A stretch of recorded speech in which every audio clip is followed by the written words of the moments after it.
call Mary at noon, see what Jimmy's teacher thinks. No real trouble, I hope. Oh, how am I doing?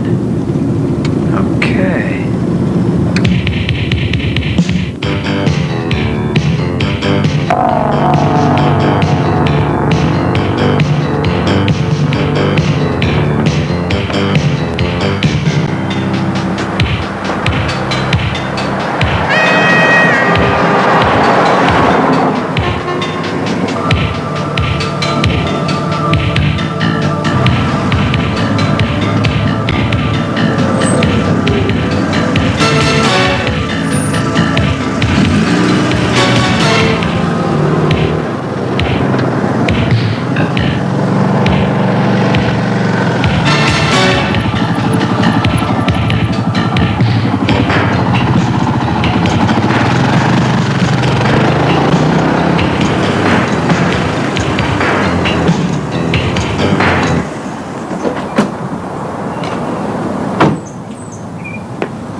Good morning, Richardson. Good morning, sir.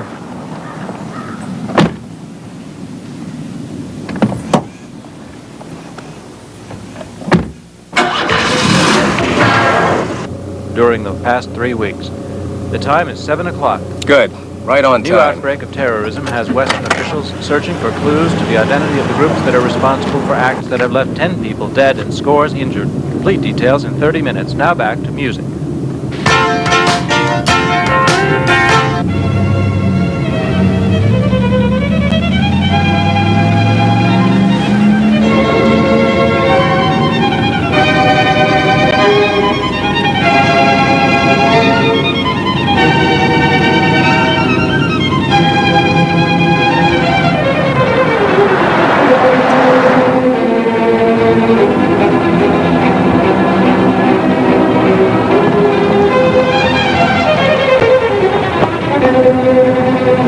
This driver and his passenger have driven into a trap.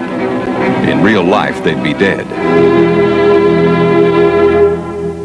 What if the driver had been aware of the changing level of danger on this trip? What if he knew the driving techniques to escape?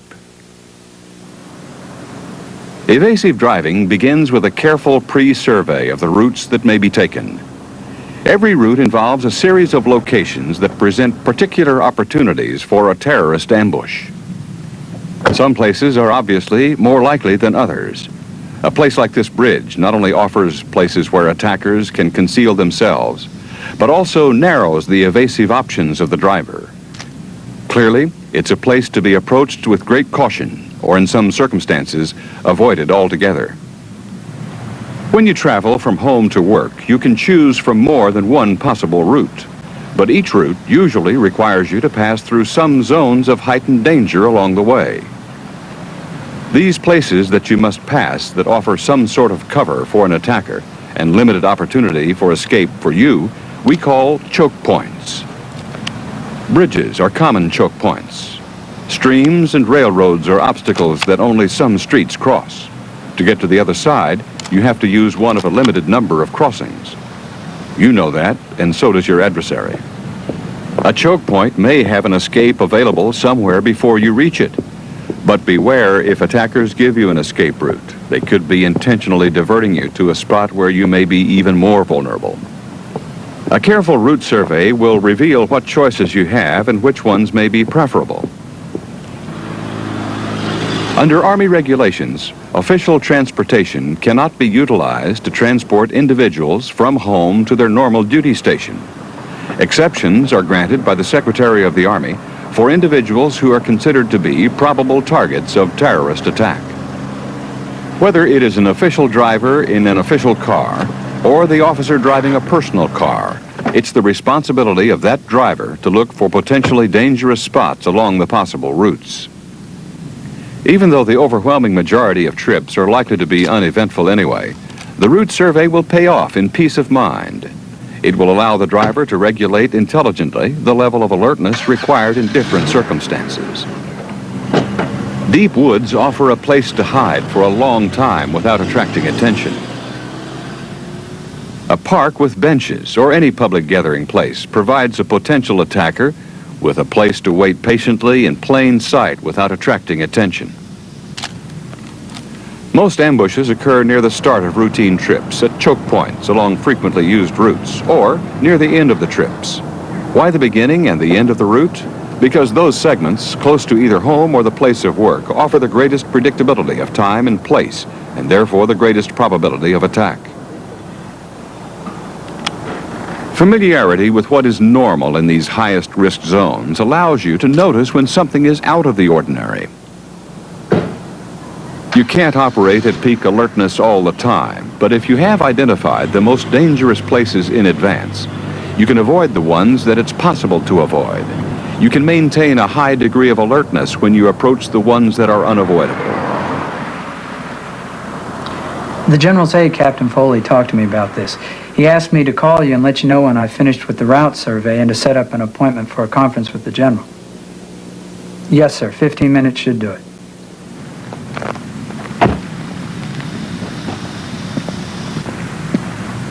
A careful route survey is your opportunity to anticipate how a terrorist group might try to attack you. It's your own surveillance program. A route survey is a complex what-if game.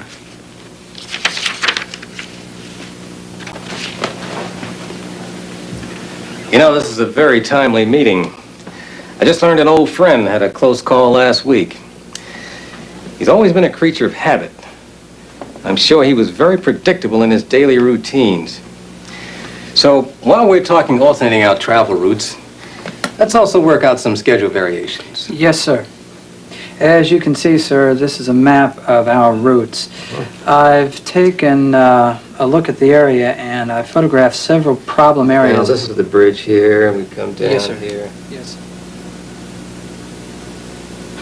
This is good work, Richardson. Now, is that everything? One more thing, sir. We should have a duress signal, some way that I can let you know if we're in trouble without actually speaking to you.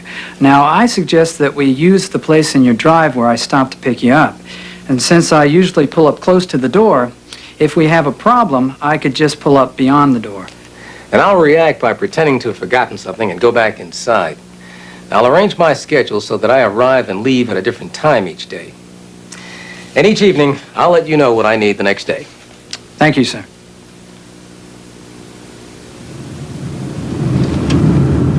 Early. Good.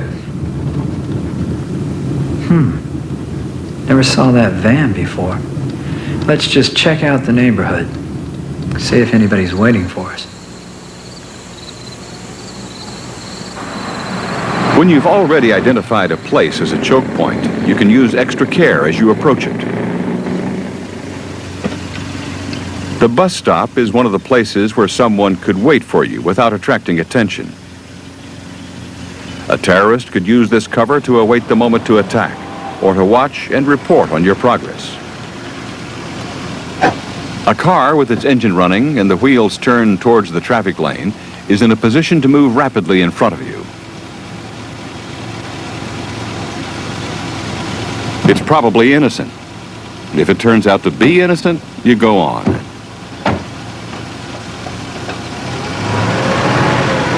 It was worthwhile to have taken that extra minute. An unmarked car makes target identification harder for an attacker and saves the driver from leaving the driving position to cover and uncover the plate with the general stars. In a risk zone, it's important for the driver to stay in the car, ready to move it as soon as the potential target is inside. Target identification is much harder when a military officer wears an ordinary business suit and varies his seating position in the vehicle. Good morning, Richardson. Good morning, sir. Remember, close to home is a dangerous place for terrorist attack. So whenever you're driving in such a heightened threat area, you should keep the radio off. It could be distracting. If you purposely make your time of travel unpredictable, an ambush team has to wait around in order to be there when you are. During that time, they may be exposed, and their presence may be noted. To carry out the ambush, the terrorist has to be sure of the target. So, though it may not always be possible to travel in civilian clothes, it often is, and anything that helps in keeping a low profile is worth doing. Passengers as well as the driver should be alert on routine trips. Strange van. That's a neighbor's son home from college on vacation. Very observant, Sergeant. By having identified the bridge as a potentially dangerous choke point, both driver and passenger are aware that unusual vehicles and people at that site are suspect. I don't like the looks of this, sir. I agree. They have stopped outside the kill zone and no one is behind them. They can exit with a simple Y turn. Because of his route survey, the driver knows he can reach his destination by a route that avoids the bridge. Woods along the road provide good cover. Speed is your best defense against unseen attackers with long-range weapons. The faster you're going, the more difficult is the target you present. You should routinely vary your speed within posted limits. In congested areas, terrorists have often used motorcycles to attack cars. A motorcycle offers an attacker a way to get through congested traffic, and helmets with visors conceal the assailant's identity. Our driver is alert to these cyclists. He is stopped, so he is free to turn to the left if necessary. Of course, most motorcyclists are innocent, but they bear watching, especially when someone is riding double. These two people may be no threat at all. Then again, what if? What if this situation develops into an actual attack?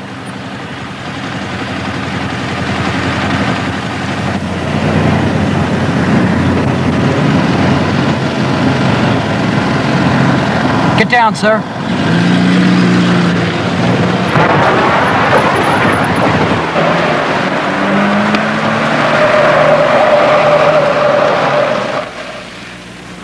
Let's look a little more carefully at what happened here.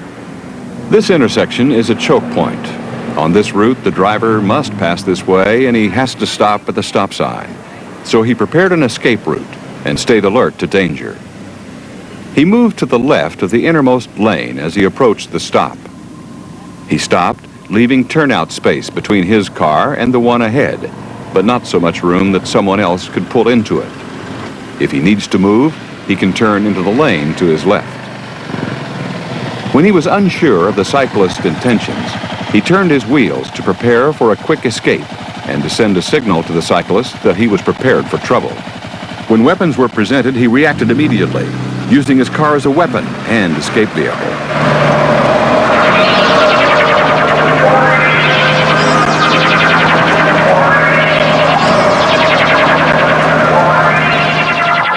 Even in open country, you should develop the habit of noticing anything unusual that you pass on the road. At open road speeds, you may have to react very quickly. Cars on schedule. And here, your life may depend on your being able to perform some more demanding maneuvers than the average driver knows how to do.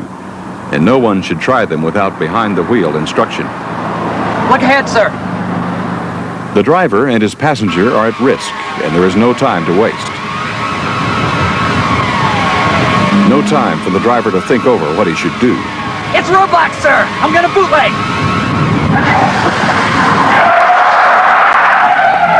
The driver had noticed the scrutiny from the passing hiker and was alert to danger, but he was not able to stop outside the kill zone.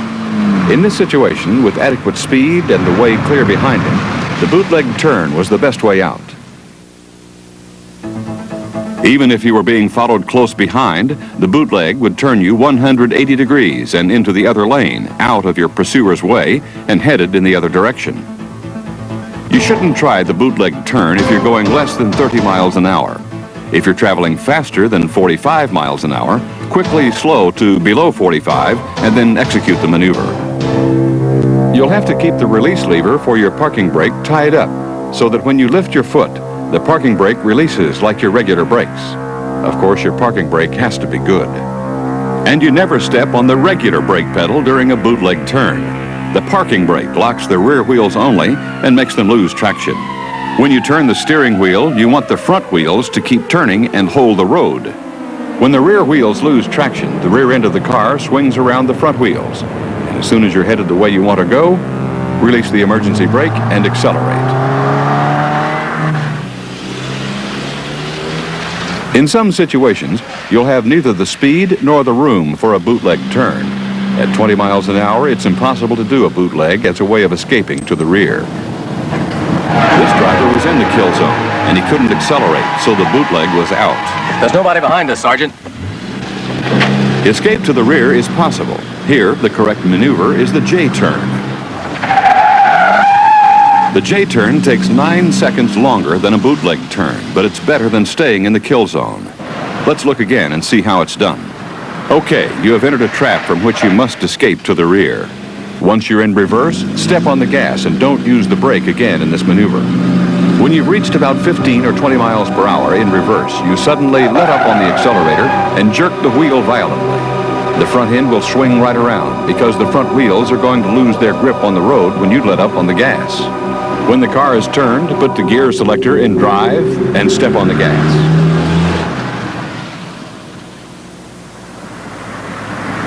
The bootleg gets you turned around at road speeds. The J-turn lets you back out of trouble. But if you're being blocked from ahead and behind, what do? You have to make a way out. I can ram him, sir. You have to use your car as a weapon, and you have to reach that decision fast.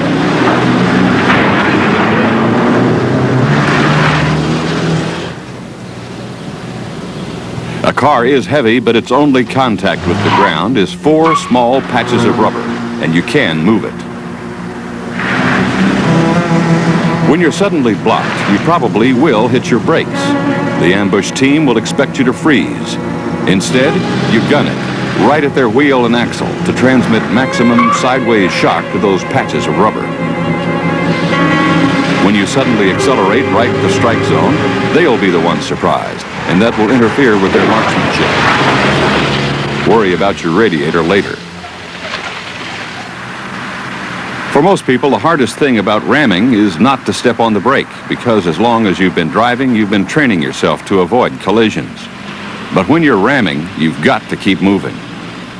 There are some things that you won't be able to move with your car as a ram. For example, these cars facing you lined up head-on. But still, if you stop, you're dead. Knowing what your car can do gives you an advantage over your attacker. I see him, Sergeant. You can escape in ways they have no reason to expect you to try.